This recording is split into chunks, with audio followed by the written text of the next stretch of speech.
Okay, so in the previous episode, I talked about coming out of ATI and what that looked for me, um, what that looked like for me. So, previously at the very end, I was talking about how I felt like everything was ripped out from under me because ATI's teachings were not scriptural. I definitely don't think they're scriptural, and so I was trying to figure out what my belief system was going to be based on.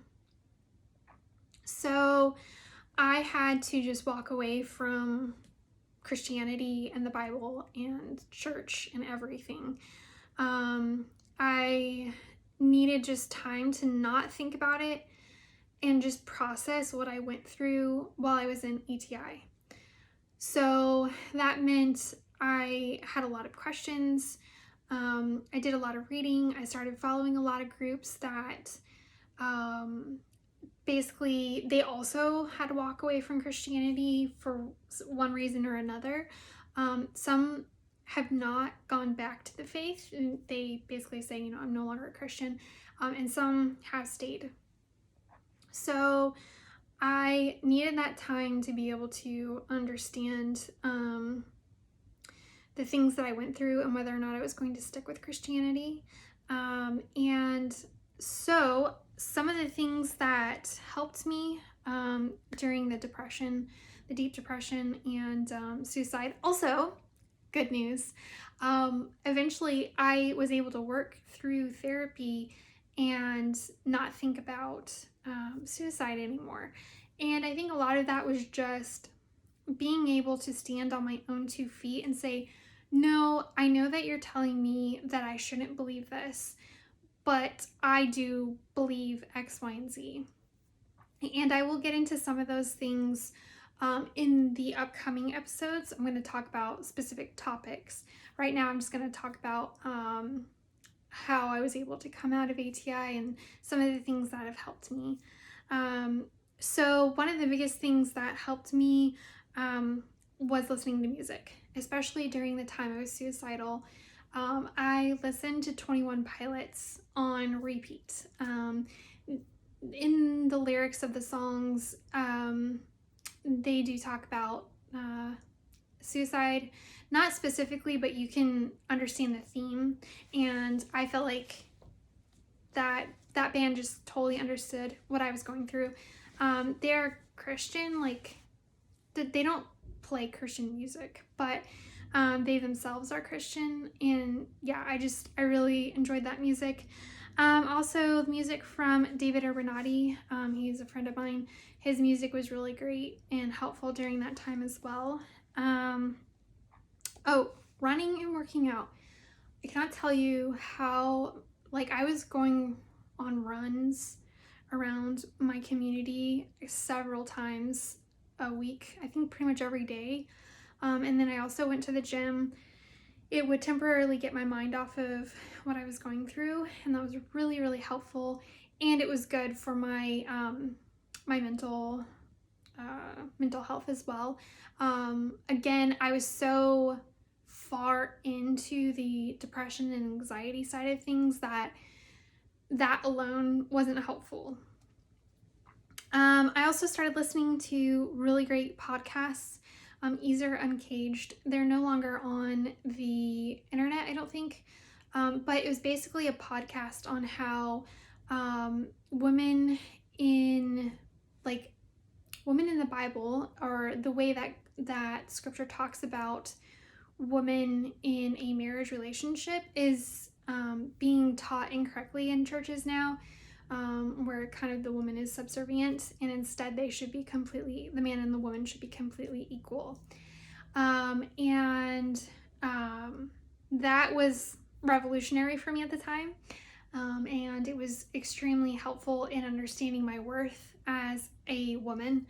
So that was a really great podcast. And then eventually the community that embraced me, I found the Methodist Church. And I was definitely in the depths of despair and going through a mess in life. I was going through processing whether or not I was going to get a divorce, and then eventually I did get the divorce. And so they just were there for me and did not judge me, and loved me through that whole process. They also had a really great program for divorcees that was, I would say, like healing and therapy based. There weren't therapists in the group sessions, but basically there were facilitators, and we went through curriculum that was kind of like grief based information, I guess. And that was like one of the best things that helped me during that time. Some things that did not help me. So people wanted to tell me how I needed to process all the things that I went through. And for most people, like, I would say I totally understand. Again, nobody is equipped to help somebody who's gone through religious trauma.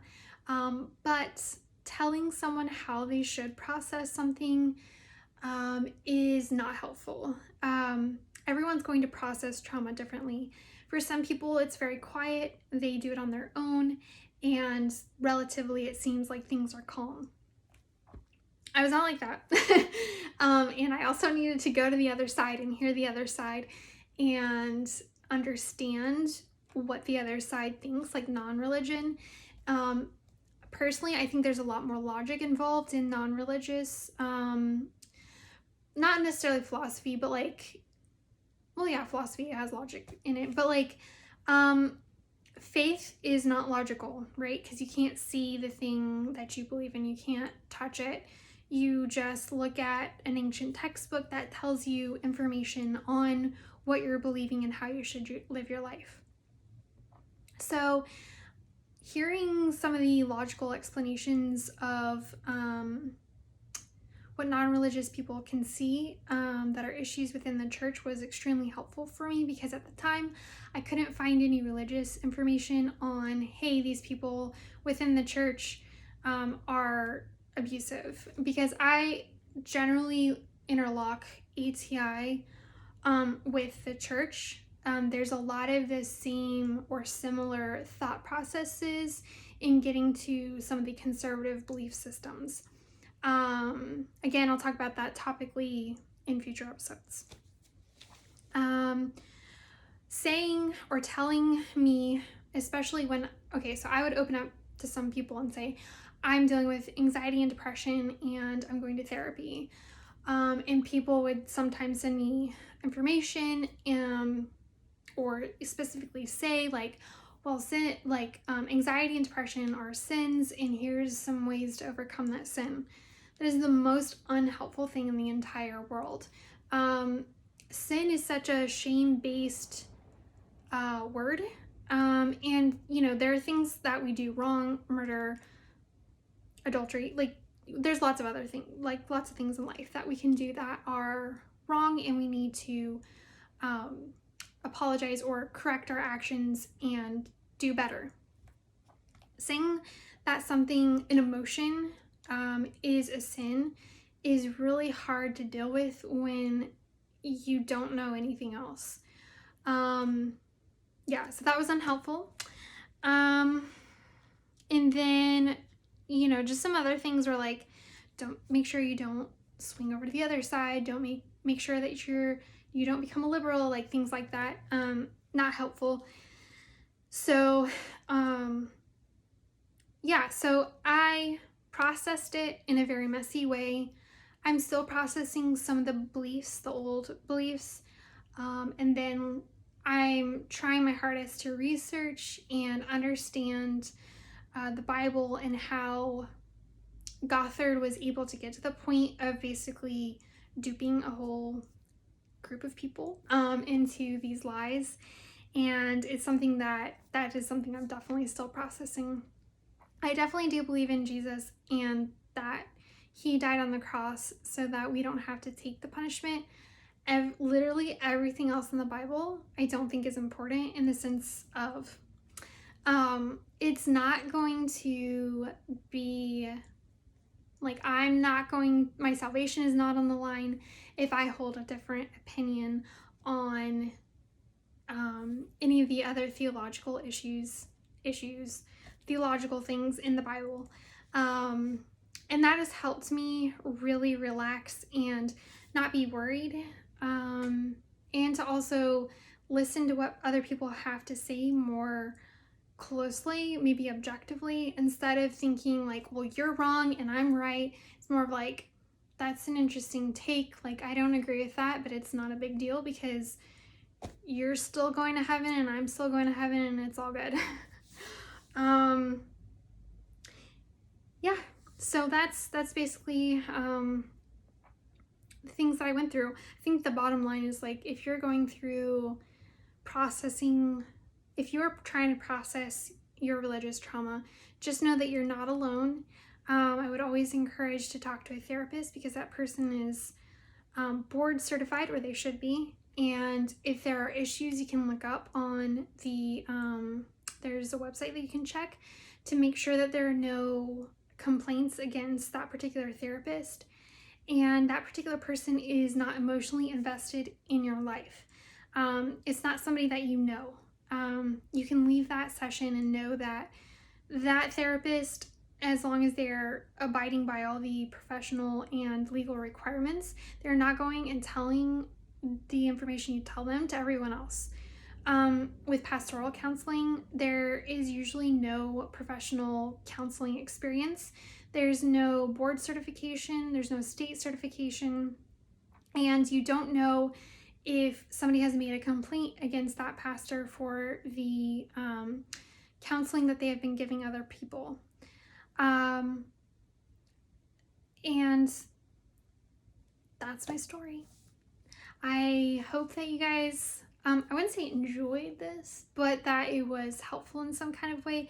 And maybe it'll help you if you encounter somebody going through some kind of process of working out their beliefs, that you can go to them with compassion and maybe empathy and be able to help them just a little bit. All right, guys, I will talk to you later. I hope you have a great day. Bye.